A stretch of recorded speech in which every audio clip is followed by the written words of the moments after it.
Welcome back, Shalligators. Bad news today for Ariana Grande, who announced that she and husband of 2 years, Dalton something, I don't think he has a last name, who cares, are filing for divorce. Now, there's not a ton we know about this. At the time that I'm filming this, we pretty much know the basics. And guess what the basics are? Wait, do you think it's a contentious divorce? No, it's my least favorite word, amicable. They're best friends. And I guarantee you, if they had a child, it'd be like, committed to co-parenting. Okay, we're gonna break down what might actually be going on behind the surface here. As I asked you guys on my Instagram, follow me on Instagram, ShallonXO, if you like historical deep dives and what we can learn from history and seduction techniques. Plus a lot of like reels that are pep talks and little bite-sized bits of advice. I asked you guys, like, what's the topic here? And I mean, your answers were all over the map. So I'm gonna read some, but it's stuff like long distance love, because it seems like her working on Wicked in the UK kind of was either the nail in the coffin or was many other nails. And then maybe there was one small nail, like we ran out of body wash. You know how sometimes that can be.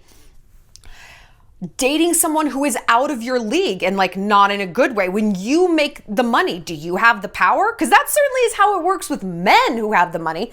They have the power, and that's the construct. That's how humanity has worked for thousands of years.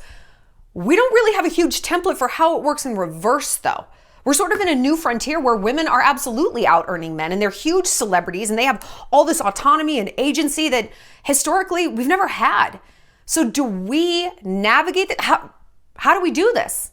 You're an alpha female if you're watching this. You understand how difficult this can be. So we're gonna break it all down. But first we have a dispatch from the Nadine News Network. We talk about this every so often, just like sort of social issues, what's going on around the world, what's going on politically, facts and figures, and it usually comes from my mom, who sits around and reads things all day, and I'm like, if it doesn't have the word Kardashian at the end of it, chances are I'm not clicking on that link. I'm literally just too busy. And sometimes news is just really stressful. Okay, so, but this one isn't. This one is good.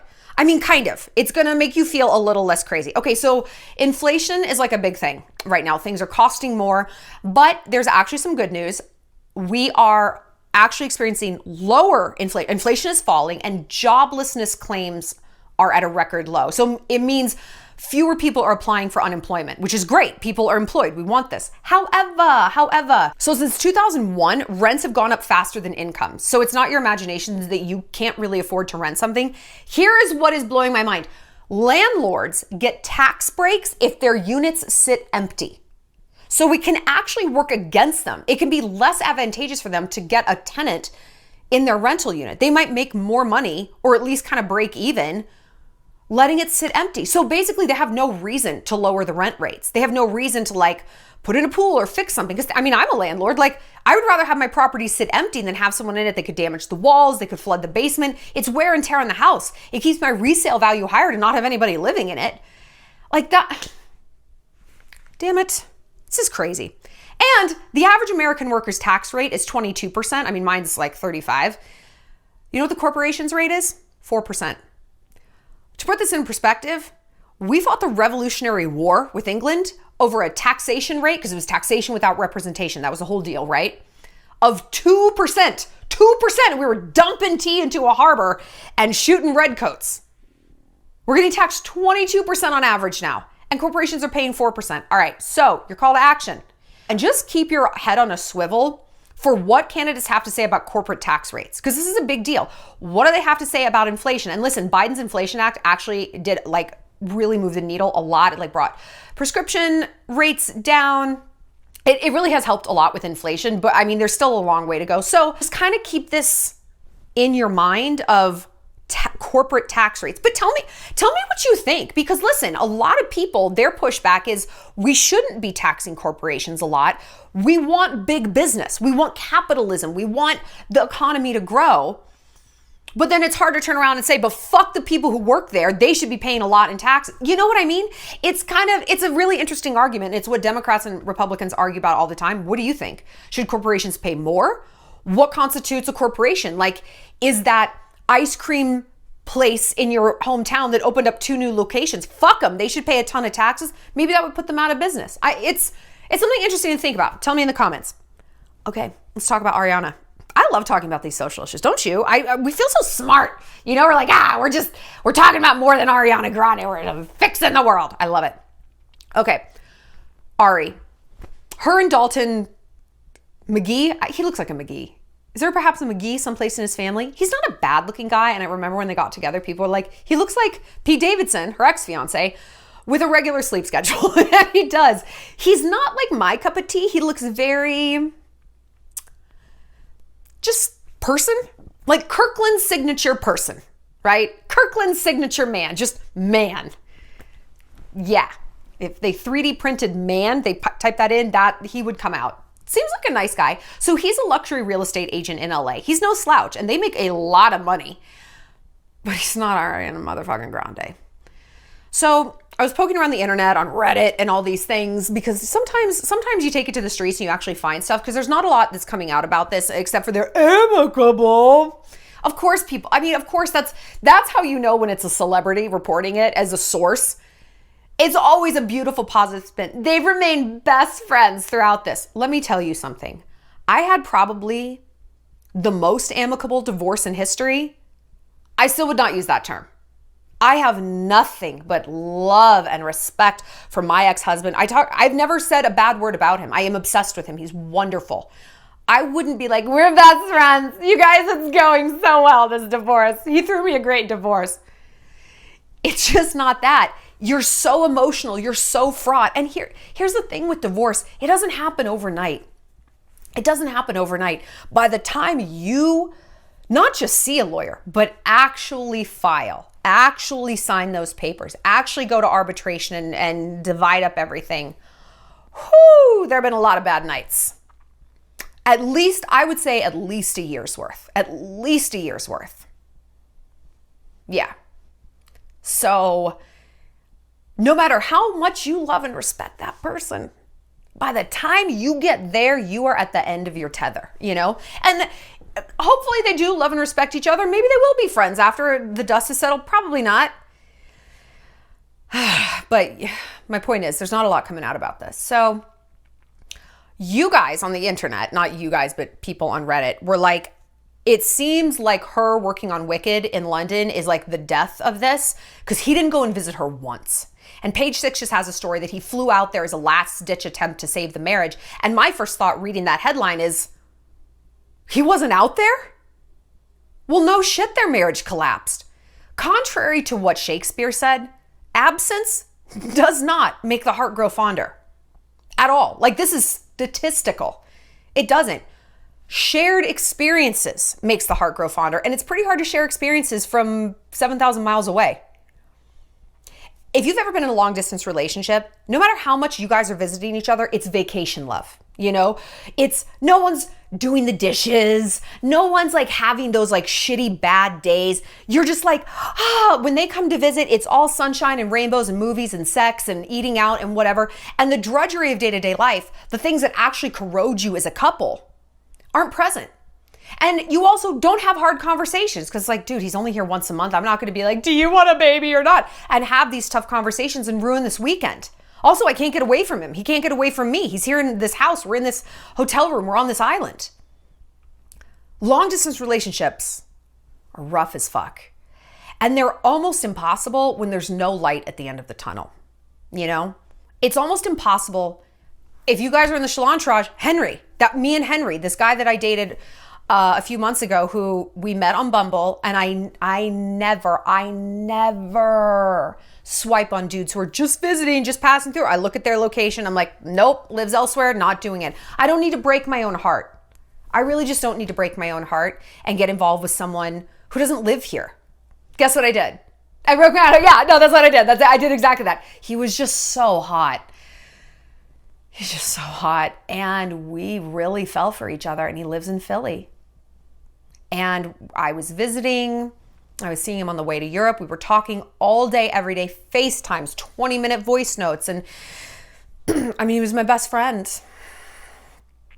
Ugh. But you reach that point and it's like, okay, what are we doing here? Because it wasn't like, well, one of us is going to graduate. One of us is going to get back from deployment. One of us has a job starting in that city. No. No. We each had full lives where we live. And yeah, I could live anywhere. And I don't want to live in Philly.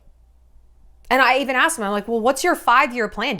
Is it Philly till you die? Would you move to Dallas, Nashville, Tampa? Like I'm not Bozeman till I die. I mean, right now I kind of am, but like for true love, you know? And he was like, I mean, it's kind of Philly till I die, maybe Pittsburgh. Ugh. I had to like swallow hard.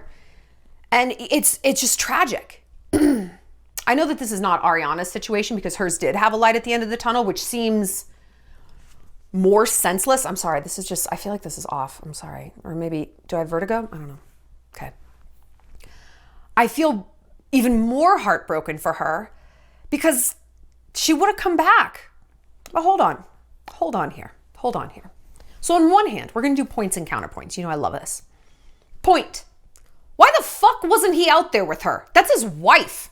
And he has a job that he can put on pause. Real estate agents can just not show any more houses, not take on any more clients. It's not like they were hurting for money. Counterpoint. Why should he have to give up his job and do what? Be a house husband in a flat in London for 3 months, 6 months? I don't know, however long it takes. He doesn't know anybody out there. He has nothing to do all day. I mean, if he's anything even remotely close to an alpha male, which I would assume that's who she would go for. And he seems like a stand-up dude. You know, he doesn't seem like there's anything wrong with him. He's a business person. I don't think he would want to just sit there. I wouldn't. And that was kind of the point I reached with Philly and the guy there. It's like, yeah, I mean, I could move there and I could film from wherever. I don't have any friends. I don't have any hobbies. I don't have a community there. I would be like, baby, are you home yet? Are you home yet? What are you doing? I'd be like a Cocker Spaniel. I don't want to do that. My life is for me. I want somebody in it. I want to share with someone, but I exist for me and my dreams, not to just wait while somebody else does their dreams and put my life on hold. So I understand why he wasn't out there. Counterpoint to the counterpoint, bro, yeah, maybe it's 6 fucking months to save a marriage. That really doesn't seem that bad.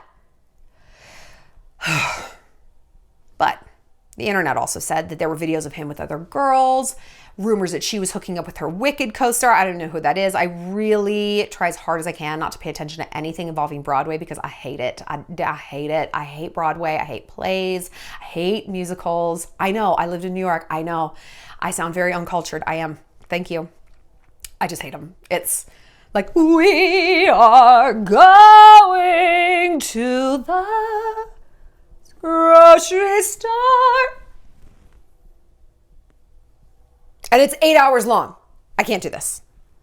It's like gay men and Swifties. Like, oh my God. I can't. No, thank you. So Dalton, I don't blame you, my guy. I don't blame you. Oh man. So here's another topic that came up. Although we've covered long distance stuff. When you're out of their league, when they want that independent woman, they want another ambitious person in the house, they want another alpha, they want a go-getter. Until the rubber actually hits the road, right? Because these two were kind of a COVID couple. I don't know their whole timeline. I looked it up. I can't remember. I'm sorry. I just have no more bandwidth for absorbing useless facts about celebrities I don't care about.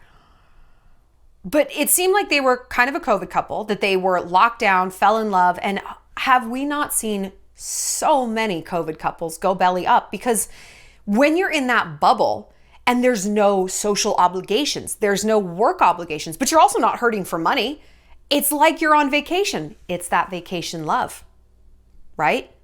It's that vacation love. And on one hand, you think maybe that does build a much stronger relationship because, yeah, you're stuck with this person. You got to work shit out. When you're out of body wash and it turns into World War III, you got to figure it out.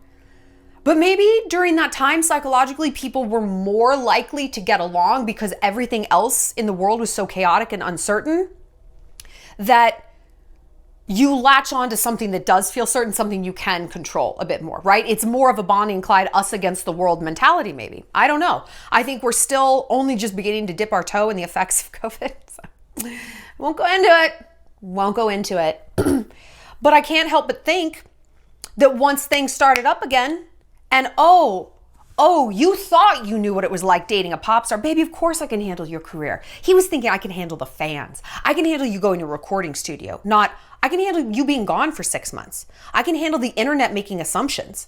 I can handle all the guys who are hitting you up. Hey, Ariana, I just bought some scratchers. You know who that is. You know who that is. As a strong career woman, as an alpha female, which I know you guys are too, the things they love end up being the things they hate. And the things men say they want in women are not true. They're not true. Not to the degree we assume they are. This guy I hook up with occasionally, Logan. He works in construction. He frames houses. He's not a framer like the Constitution. Frames houses. And he is always banging on about how girls use him for his money. Okay, Logan. He's like, I want an independent woman. I'm like, really?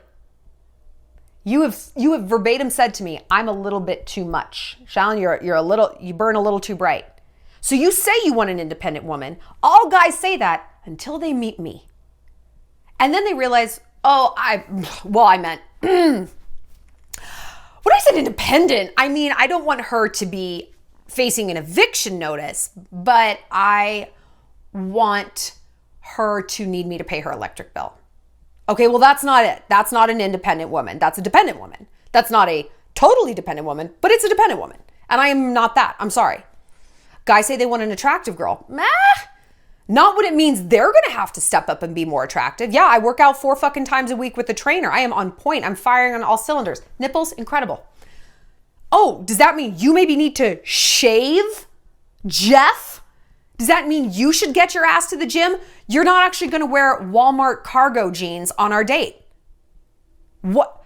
When they realize what an alpha female looks like in terms of what it means for them and how they need to move through the world, wow! Party's over, isn't it?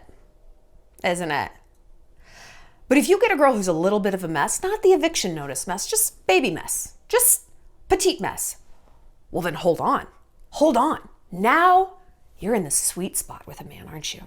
Because you're giving him opportunity to save you and be a provider. They love that shit.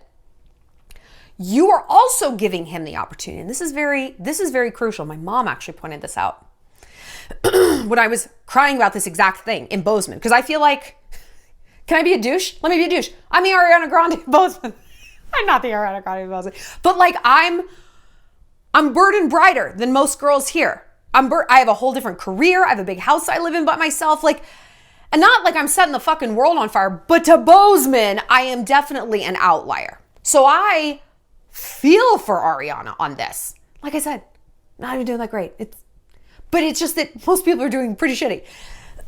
And my mom, she was like, when a guy encounters a girl who's a bit of a mess, he's allowed to be a little bit of a mess, as long as he's not right below her.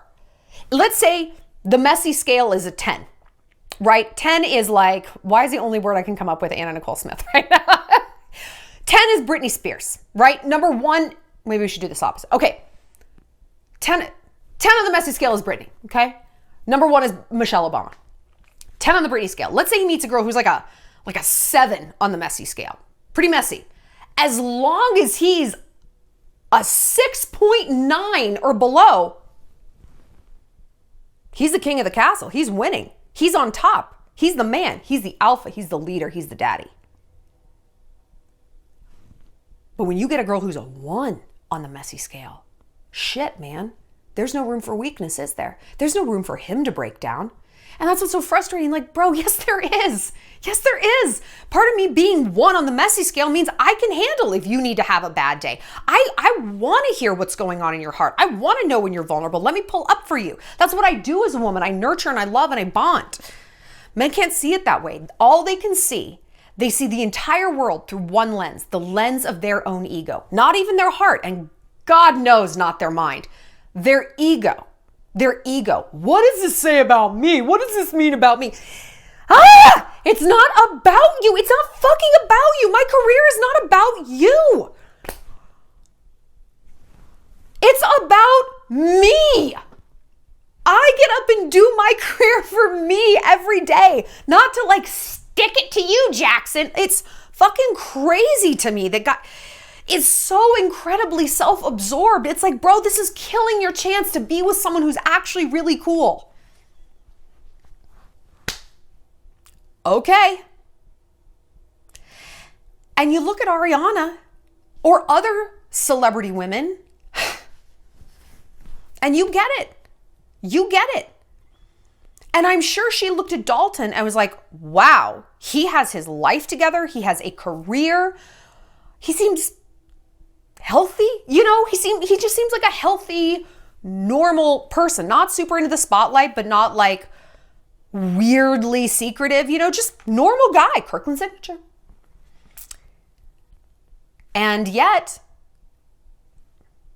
he might have thought, well, it's great dating a pop star until she's got to go pop and star. Wait a minute. Like, guys like my career until I have to do it. It's like, no, I can't hang out with you and I'd have to film. Ariana Grande broke up. They're like, wait, what? That's stupid. I'm like, oh, that's stupid to you. Okay. Well, your penis would be stupid to a lot of people I know. So, you want to dance? Let's dance. It's all fun and games until your priorities stay priorities, right? It's all fun and games until the things you like end up being, the things that aren't really negotiable. They're set in granite. But listen, we could say the same thing in reverse. Maybe Ariana's doing the same thing. I love that he has his life together. I love that he has a career. Wait a minute, what do you mean you can't just pick up and come with me to England for 6 months? How fucking dare you? How dare her? How dare her? How dare him? How dare anybody who might be thinking that in that scenario? But counterpoint, is that what marriage is? Is it sacrifices? Is it a movement and a reshuffling of priorities? This is the tricky part for us alpha females. I mean, I have said, you guys know the covenant of the nerd, where I was raised to be a nerd. I was raised to work. I wasn't raised to breed, to partner up, to settle down. I'm doing what I was sent to, okay? I understood the assignment. And so when people look at me, you don't have kids, you're not married? I'm like, no, bitch, I'm a nerd. I'm a nerd. What breed am I? It's like if you looked at a poodle and you're like, that thing can't pull a plow. No, it's a poodle. It's a different breed. It's ridiculous. So, it's difficult for me to partner up. And part of the reason my marriage didn't work is because I was not willing to reshuffle priorities. I will admit that. I thought I was. But I also, if I'm being honest, I thought that reshuffling was much smaller than it was. We can watch Forensic Files instead of the Golden Girls. Spoiler alert, I refuse to watch even Forensic Files. We were only watching the Golden Girls. So nice job, Shallon. It didn't really occur to me that, no, you have to split up Christmas. You can't see your mom this Christmas. You have to see his family. No, you can't move out to the countryside. He works for the biggest hedge fund in the world. He's got to stay in the city. No, you can't go out with your friends till all hours. Your husband is home alone. He's bored. He didn't get in a relationship. He didn't marry you so that you could just keep going out and acting single. I wasn't quite there. I wasn't willing to reshuffle like that. And listen, something I deal with in therapy, I don't know that I ever will. I hate to say that. Like, that sounds like, ugh, that sounds awful coming out of my mouth. I hate thinking that that's true. But listen, you can't change what you don't acknowledge. And if I'm sitting here acting like, of course I make room for people, do I? Or is it my way or the highway? Guess what? Most guys choose the highway. Most people choose the highway because I go for alpha males. And they're like, okay, well, I have my life too. So if we're not going to find a middle ground, Shallon, I don't know what to tell you. Highway it is. And listen, Ariana and Dalton Kirkland signature, they're young. You know, he's only 27. That is young. She's only 30. Oh God, to be 30 and divorced. Listen, I would rather you be 30 and divorced. I'd rather you be 22 and divorced than 22 and miserable, than 25, 29, 30 and unhappily married. Fuck it. Fuck anybody. It just sucks. It just sucks. It sucks at any age. It sucks to be 30 and divorced, 50 and divorced. It sucks. It fucking sucks. But it's infinitely less sucky than staying in something that's not working. But you know, he's so young, he's still trying to find his footing as a man, and maybe he's doing better than most 27-year-olds. He's not doing better than his wife. And that's difficult for a man. So listen, Ariana, you look at someone like her and you think, yes, good for her. She chose a guy who's like, got his life together, has a career. But then you think, maybe she should have had like a Kevin Federline who just follows her around everywhere. And she gets to be the alpha and he is undeniably the beta. She is absolutely in charge and he absolutely isn't. It's her world and he's living in it. You know, you think that like on paper, you're like, great. Yes, that's an amazing solution. It's not an amazing solution because there is no men more hateful and vicious than that man. Because that's not how a quality man is coded. They don't want to trail around a woman. It is against nature. Sorry, it is. I'm not saying you shouldn't be a strong woman. You just need to find a man stronger than you. Or stronger, you need to find a man whose ego is so strong and so rock solid. Even if you make more money, he's like, yeah, okay, but I'm opening this restaurant and my ego is fulfilled. I feel great. And I'm so glad she's getting the bag. Good for her. She makes me better. It's hard to find. It's absolutely possible. I see couples like that all the time. Barack and Michelle, you know? My friend Eliza Schlesinger, she's a comedian. Her husband is like a little dynamo. He's opening a restaurant actually and a cookbook and all this stuff. Like he's fantastic. They each have their own lanes, you know? Because it's real risky to go for that beta dude. It's real risky. Men act out. And even though you're like, bro, this was the deal. This was the deal. Doesn't matter. The heart doesn't work that way. God knows the ego doesn't either. So how do you navigate it when you're kind of the bigger dog in the yard? Maybe you're more attractive. Maybe you're more educated. Maybe you live alone. He's still with his parents. It's a money thing.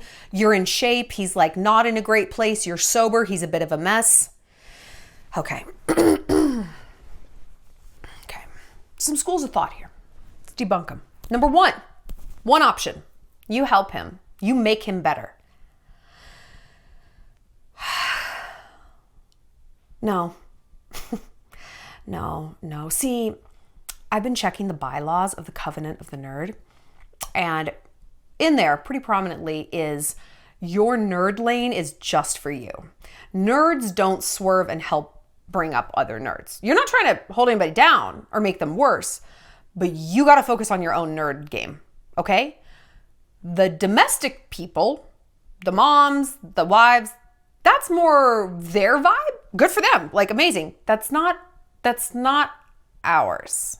That's not part of our brand as nerds and workers.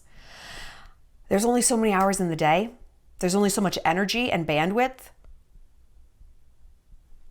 Why would I spend it on somebody who isn't me? Hold on. Is he spending it on me? Now that's a whole different ballgame. If there's a mutual ROI, if I am getting what I'm giving, well, okay.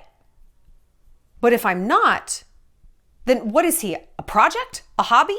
And what am I? A rehab for broken men? Is that what I am?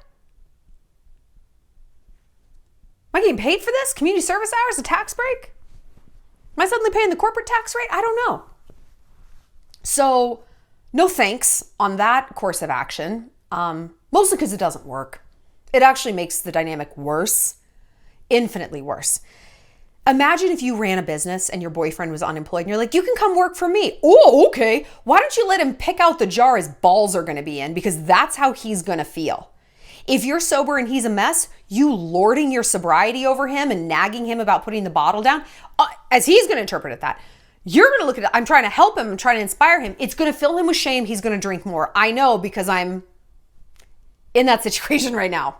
Doesn't work. Same with being fit. Why don't you come to the gym? Oh, so he can look at all the other fit guys who are looking at you and feel fat? If it worked, I would tell you. So I'm going to tell you what does work. You know what does work? Strategic weakness. I know what you're saying. I know what this kicks up in you as an alpha female and a feminist. You're like, no, I've worked my whole life to be so strong, to be made of steel and splendor, plutonium and oat milk. I'm not going to pretend to be weak. Hold on. Something I talk about literally every week in my therapy is my obsession with the word weak. My therapist is like, I've never seen anything like this. You are terrified of looking weak. And let me tell you, weak is actually you just looking feminine. And he's not some small town hick. He was an investment banker in New York before he got his psychology license and all that stuff. Like he's no joke. Oh, he's so dreamy. His wife's a lucky woman. But it's a journey. Covenant of the nerd. There's no room for weakness, right? To reframe weakness as not weakness, as softness, as vulnerability, as that light feminine energy versus the dark feminine, as the light feminine energy. And as most importantly, a foothold for your man to feel like a man, to feel like a man. Give him a chance to help you with something.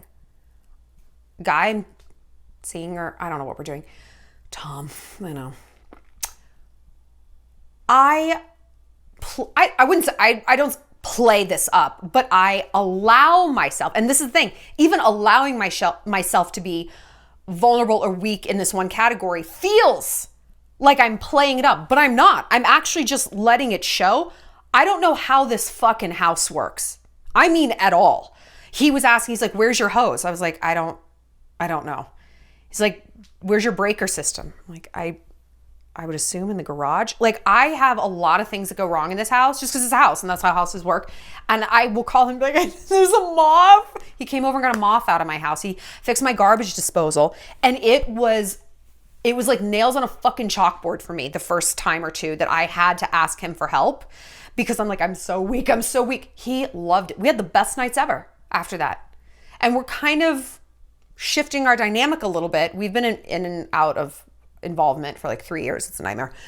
But I think me being weak, AKA feminine, AKA he gets to be masculine, unequivocally masculine, and do the things men love to do, which is fix, provide, and solve, possess, protect. All of these things. Which is the covenant of the nerd. You're told you got to do that. I'm the only child of a single mom. I was kind of the man of the house. I have to do this. How's that working out, Shallon? Poorly. But when I can shift into that more feminine energy, and again, not pretend like I don't know how to do something, but allow the things I do need help with to be seen,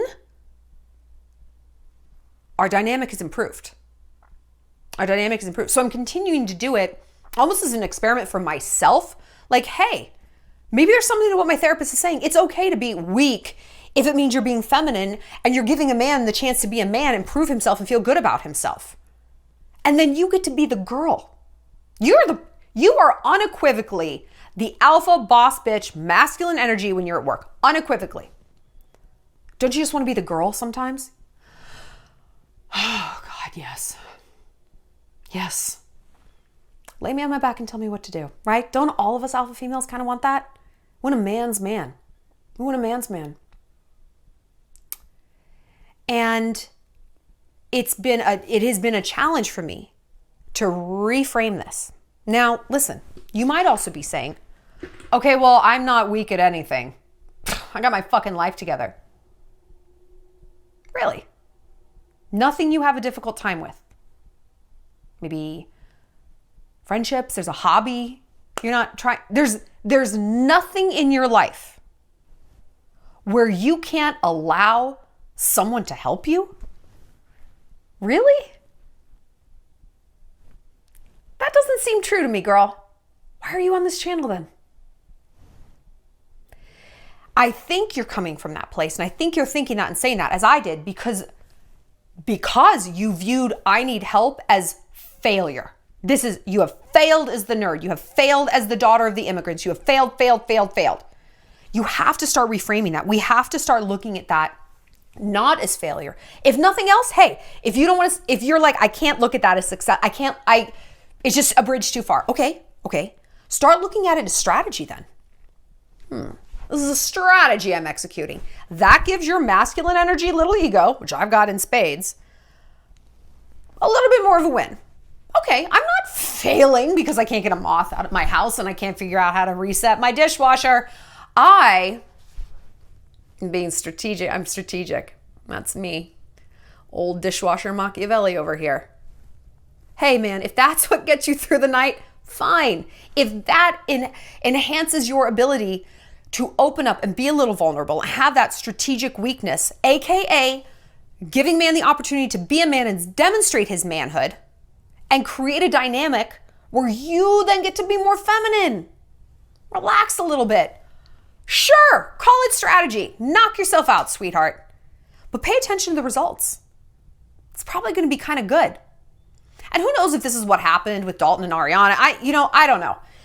But I think when we encounter men who are intimidated by us, we have to amplify things that we can give them a foothold in.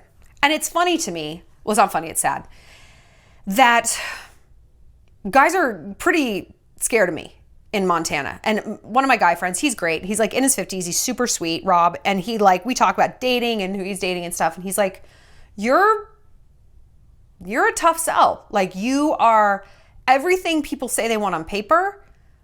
But then the reality of you, it's like I was saying, they really got to step it up to date you because they know you're not going to take any shit. I take a lot of shit. Yeah.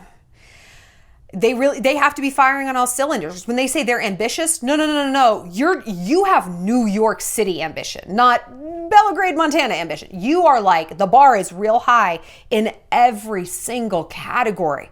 Your house is nice. You fit. Like, that's really fucking tough. And it galls me to hear that. And I know you guys understand this. I know you guys get this. I'm not just trying to toot my own horn.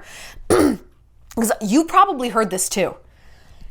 It's like, dude, I'm a fucking mess. Like, are you kidding? Like, I am and I'm not. There is so much about me the bar is not high. I don't know how my house works. I'm afraid to open my mail because I have too much anxiety. I can't do one Montana hobby. Not one. I can't even hike. I don't know how to go on like a hike by myself. I'll end up dead. I can't do anything. I can't do anything. I genuinely need men. So, what?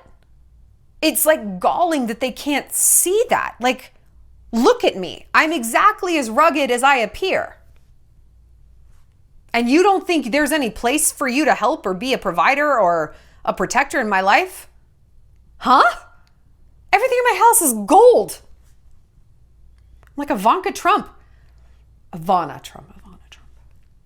So, my therapist, my friend Rob, he's like, but they both say the same thing. I think one is paying the other. Are you showing that? Or are you pushing that off to the side so that they don't see it unless they really go looking for that weakness, for that help place? I'm like, yes, I think I show it. And my comeback is, well, it should be obvious. It should be obvious that I don't know what I'm doing. They're like, why would that be obvious? You know what you're doing in almost every other category. It's called the halo effect. It's a psychological thing. You're good at one thing, people assume you're good at a lot of things, right? We do this with celebrities all the time. You like someone's music, you assume they're a good person and they're a great family person and no, man. Where are you getting that from? Yeah, it's a whole thing. And so my halo effect is a little too good. That halo burns a little too bright. So I need to, and it's not about dialing down what you're good at. It's just about I know this sounds dialing up what you're not good at. Not what you're not good at. You're like, guess who's bad at math? Me. Do you have a math test I could do? I'm going to fucking fail it. You know, not that. But dial up opportunities for men to demonstrate, provide, protect, possess. Provide, protect, possess. Don't act like you can't pay your water bill. Thank him for a really nice meal. Oh my gosh, I can't believe you took me here. I love this place. You don't have to add because I can't afford it. You don't have to, don't add that. Just thanking them. Hey, you've provided. I love that. You can thank a man and validate a man's manliness without eroding your femaleness, without eroding your manliness. Mom, I am a rich man. What Cher says. You don't have to erode that to amplify him. And that's what's tough. That's where we kind of lock up because it feels, I mean, the feminist rhetoric is like, oh yeah, no, you're eroding who you are if you amplify him, fuck him. No. A strong woman can do both. Like, hey, I have an amazing career. I'm a bad bitch. I make decisions all day. I have no idea how a garbage disposal works. I don't. And I always say, I'm like, well, baby, I can't know everything. I don't know. And I love that you know about this. And thank you. I hate that I don't know about it, but I'm so lucky I have you that you can do this for me. Thank you. And that's even a little more eroding to me. I don't have to be like, it's so stupid. Just be like, I love that you know this. Thank you. I feel so safe when I'm with you. Just try it. Just try it. Ask yourself, what strategic weakness can I amplify? How can I give a man a place in my life where he can add value and feel like a man? And tell me what you think's going on with Ariana and Kirkland's signature Dalton. Have you heard things? Yeah, I don't know. All right, I'll see you later, Shalligators.